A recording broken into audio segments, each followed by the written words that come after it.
قال نبی صلی اللہ علیہ وسلم انکم ستحرسون علی الامارہ، ایک وقت آئے گا کہ تمہیں بڑا شوق آئے گا کہ مجھے امارت مل جائے، میں بڑا بن جاؤں. فرمایا وستکون ندامۃ یوم القیامہ، کان کھول کے سن لو یہ قیامت میں سوائے حسرت اور ندامت کر کچھ بھی نہیں ہوگا. اور فنعمت المرضعہ وبئست الفاطمہ، امام بخاری رحمۃ اللہ علیہ نے اس حدیث کو ذکر کیا ہے. فرمایا دودھ پلانے والی بڑی اچھی لگتی ہے، وبئست الفاطمہ، فاطمہ کہتے ہیں دودھ چھڑانے والی کو، دودھ چھڑانے والی بڑی بری لگتی ہے. کیا مطلب کہ کل قیامت کے دن جب یہ ساری نعمتیں اور یہاں کے پروٹوکول جب چھڑا دی جائیں گے، کچھ اور ملے گا تو ندامت نہیں ہوگی تو اور کیا ہوگا. یہاں یہ پروٹوکول اور یہ لیول، اور کل قیامت میں وامتاز اليوم ایھا المجرمون، تو کیا کرو گے سوائے فتکونوا ندامۃ یوم القیامہ. جس بندے کے اندر یہ اندر کے جذبات کی بات ہے، یہ اندر کے اوپر فیصلے ہوں گے.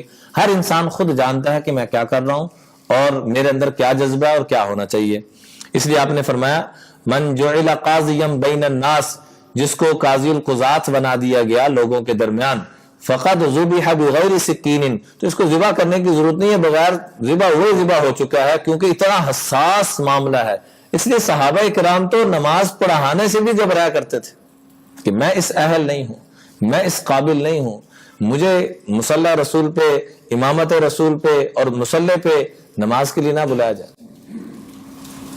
اور ایک میں اور آپ ہیں کہ ہم اتنے مطمئن ہیں کیونکہ ہمارے نفس بہت زیادہ پاک ہو چکے ہیں نا، ان سے بھی زیادہ پاک ہو چکے ہیں، نعوذ باللہ من ذالک. اس لیے فرمایا من طلب القضاء وکل الی نفسہ، جو مطالبہ کرتا ہے اللہ اس کے حوالے کر دیتے ہیں.